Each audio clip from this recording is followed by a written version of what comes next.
Our modern world has thousands of problems. Now, one doctor offers 4 formulas that rethinks how we do therapy, how we do medication, and how we see the world. Join us if you want to learn the science of human emotions. You're listening to the 4 Blocks Podcast.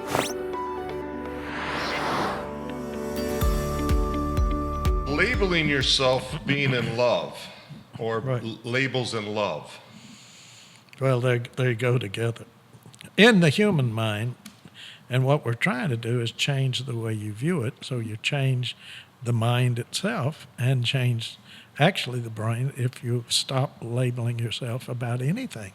Never, the goal of rational living is never, ever put yourself down about anything. And that means anything. That goes for your mate or loved one or other spouse also. If your mother rejects you, you don't put yourself down. Period. Never rate yourself one way or the other, which is... Do you put your mother down for rating you? Well, if you do, then you rate yourself. Because if you put others down, if you rate others, you rate yourself, it's a double-edged sword. So what we want to do is give up the concept of human worth. That's a belief system. And then we distribute that out in terms of they're no good and they're good if I like them or they do what I want them to do and so on. So the rating itself, no rating one way or the other because it's a double-edged sword. You rate others, you rate yourself. You rate yourself, you rate others.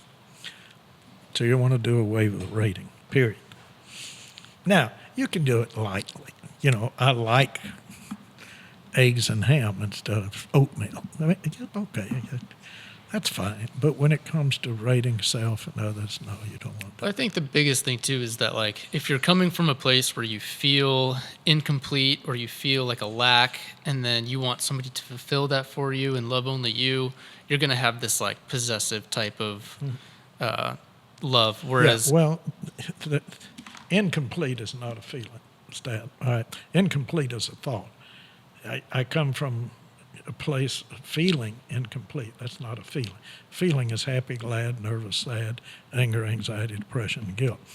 I think I'm incomplete, which is a thought, a conceptual view, and then you feel depressed or guilty or angry or whatever, some emotion attached to it. So we have that thought that leads to the emotional feeling. Right? So then you think that if you have this person love you, that I'm going to feel more complete and I'm going to be okay then. Right. If I will be okay, and that's what most love relationships are about. That's why they fail so often, is because if I get this other love object, loved one, to love me in return, that proves my value and worth. It doesn't prove anything, but that's how we go out into the love world. If I can just get this one that I think is the paragon of all virtues to love me the way I love and am attached to her or him, then life is worthwhile. And by the way, I'm all for love, but I'm not for clinging to love. Right? I must have love in order to consider myself worthwhile. No, that's not a requirement. You don't have to rate. If you don't rate yourself at all, enjoy love. Enjoy relationships. But if you love them, we only love people when they do what we want them to do. If they do what we don't want them to do, we don't love them anymore. We call the lawyer. We get a divorce. We split we tell the them that property. we can't see him anymore, and you have to go away because I can't handle the way this situation is. Yeah. Well, what happened to the love? So I always say Albert Ellis, my mentor and the postdoc with, he would always say, is that you can count the number of people who love you on one hand. And they do it with nauseating intermittency, meaning they love you only when it's convenient when you for do them. no when you right and when you do what they want you to do. Otherwise, they stop loving you. So they don't have a It's really funny. We demand that people be what we want, and therefore I will love you. Forget what you want. Pay attention to what I want, and so much that's in a relationship. Or we, like you were alluding to, Stat, we think someone else is going to fill our love tank. That then, when it's up to the top, we will be worthy and worthwhile to meander around this planet for 80 years. That's just total nonsense. But we all tend to believe that, So and that's why we suffer. how do you undo that? Stop rating yourself. Anyway, and when I say stop rating, how do you do that? Prove it that you do that by disputing. You know, A, B, C, D. Dispute the thought processes. You don't have to dispute but okay, prove it that human beings have something called personal worth. We made all that up. How can you prove you have personal worth? Because again, let's go back to something I think we've mentioned before. If you were a good person, you would be incapable of doing one bad act. You couldn't spit on the sidewalk, use the towel 3 times. You would be incapable of doing one bad act all of your life, because how could good do bad? If you were a bad person, you would be incapable of doing one kind act. You couldn't pet a dog on the head. You couldn't have a kind word to somebody. Bad couldn't do good, and good couldn't do bad. How could that happen? So we're human beings who are talented at screwing up and doing all kinds of crazy things. We're talented at that because we think in such rational and irrational ways. But the irrational ways is what keeps us suffering, and that's what we're here to discuss. If you rate yourself, that's the number one cause of human suffering. If you let go of rating, you're good, or I'm good and wonderful. Why are you good and wonderful? And you'll tell me about behavior. Rate behavior. This is what we call the BS equation. Behavior equals self. And no, it isn't a slash through the equal mark. Behavior equals behavior, not self, because you're constantly doing different things that are self-defeating and self-enhancing.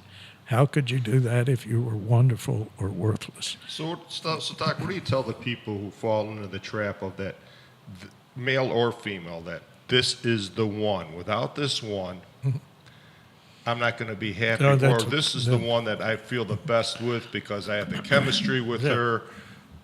And Well, good. This is my favorite. Okay, so I could go on about this for days. So Please do. I'll try to make it short. So I usually say, let's just say it's a woman saying, "I must have Leroy's love and approval," and and he is the one and only for me. I must have him. And I said, well, that's interesting. I don't have Leroy's love and approval, and I'm doing okay. I might not even want Leroy's love and approval. And maybe you could get there. I don't think that's quite enough to get I'm somebody not sure to how give that you helps. Yeah. Oh no. Believe me, it helps because I usually laugh and they say the ridiculousness of their position. But then I say, okay, but let's assume that that was true. I said that there was a one and only person for you, and this could work with anybody on this planet because so many people believe it.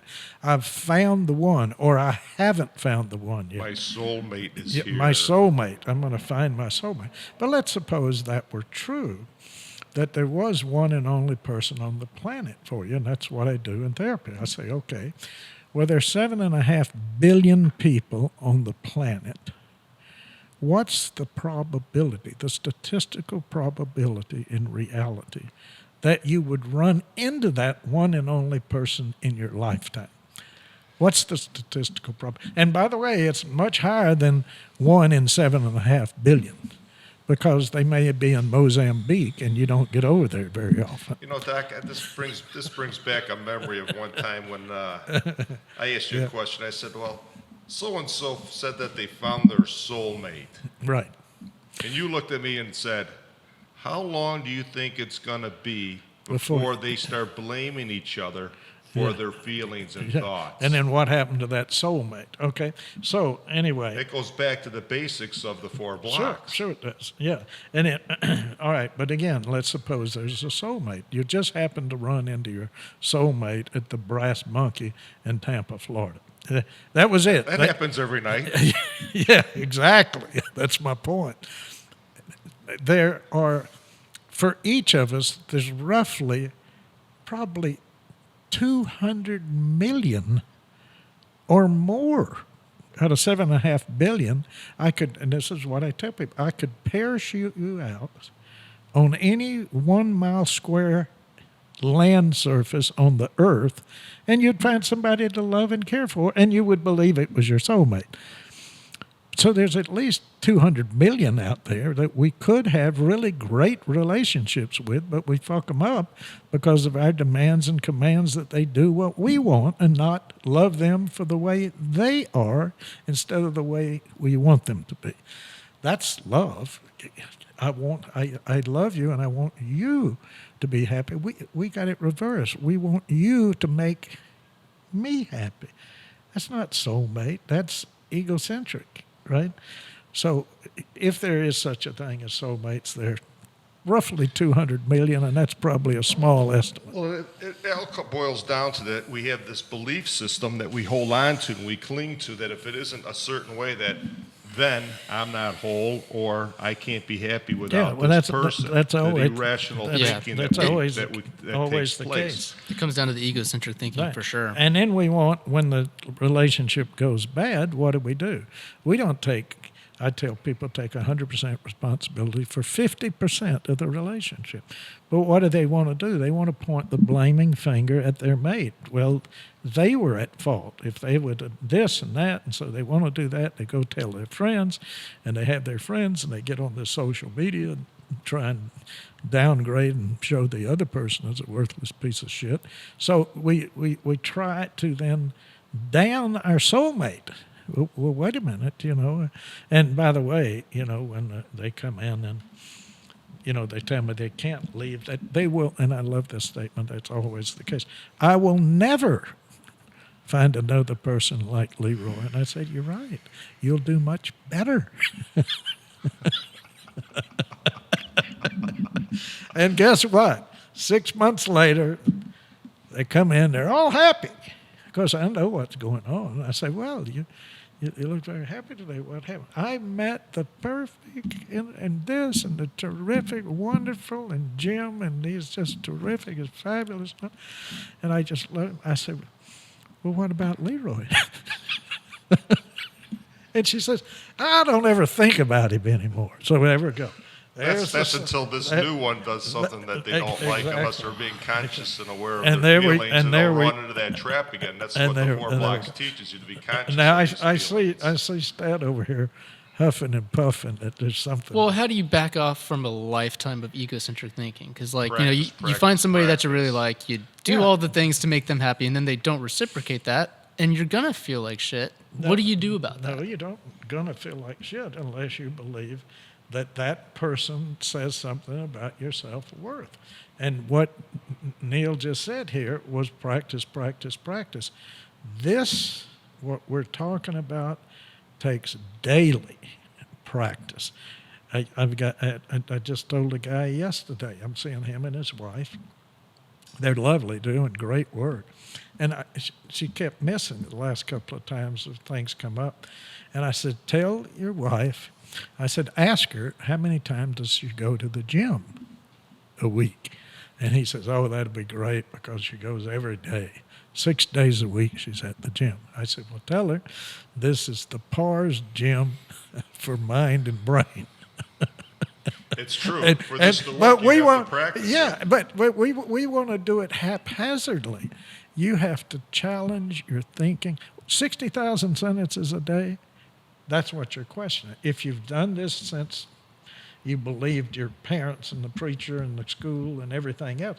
So if you took up those beliefs, you can't get rid of them because I challenge your idea about soulmate. You have to continue to look and challenge and question and let go of these strong-held It's the beliefs. clinging. The clinging The to these clinging. beliefs is the culprit. So you've got to challenge these beliefs. How is it true? How is it so? I mean, people laugh when I ask them, when I say I could parachute you out, and of course you're going to do that. That's the way humans are. We're gregarious. We love people. They smell good. We laugh. We dance. We have drinks, and we fall in love. And you'll do that in any place on the planet. And you know that, but you don't know it. You really have convinced yourself that this person here, that lives across town, I've got to get him or her to love me. Well, why do you have to have him or her with all these others? I mean, you could have thousands of people in the Tampa Bay area, thousands of soulmates. You don't even. You don't know it. You don't. haven't met 'em yet. You don't sample. Yeah, try a new bar, or you could go to the church social even, right? But the point is, as long as you believe that you're lacking something, like you had mentioned, I'm missing something because of some event. Actually, you've never been missing anything. It was perfect the whole time. You're not missing it, and you're not missing anything now. You're not lacking anything now. You don't have anything extra. That's why you can start right where you are. You've By got letting go of bullshit beliefs that doesn't work. That's what you do it over and over and over till you form new beliefs that are rational and sane, and then you're happier. That's how you do it. You got to get rid of the I'm unworthy 30 years of 60,000 sentences don't go overnight. Yeah, and people think, again, I have people come in all the time. They say, Doc, how long is this going to take? But they want to be, as like an example, if you wanted to be an expert in literature, you read one book. And also, But let me just say, Einstein, back to maybe a few broadcasts ago, I was talking about Einstein and the harmony of the universe, and the harmony is God, Spinoza's God. It's like, and Einstein went on to say, we're like, and this is, when I see it, I see people like we're like young children, and we're walking into a huge library of thousands of books, and we don't know where to start reading to understand. Now that was beautiful. I don't know. Yeah, I was in just recently in Dublin, Ireland, and they had what they call the long room. They used to not let tourists in there, but it was literally hundreds of thousands of books lined floor to ceiling for a tremendously long way. They had pictures of all kind of people being there, the Queen, and all kinds of stuff. And if you picture that, we want to go from point A to point Z without any work. I want to be the great violinist or guitarist, but I don't want to practice. That was the point I was going to make with you, Yes. Doc, is that being young and going through this stuff is all part of the process of learning how to deal with it. You're Yeah. not going to be able to deal with it easily right away. As time goes on, it gets easier and easier, especially if you practice the 4 blocks. Yeah, and you can be a And young. don't cling to this thinking. And when you start feeling those feelings come on, the meditation, getting used to letting them go and having the understanding, if I keep thinking this way, which path am I going to go down? Yeah, you got one or two. This way of thinking is going to lead you to peace and contentment. This way is going to lead you to suffering and anger, anxiety, depression, and guilt. You're going to lead into more upsetness.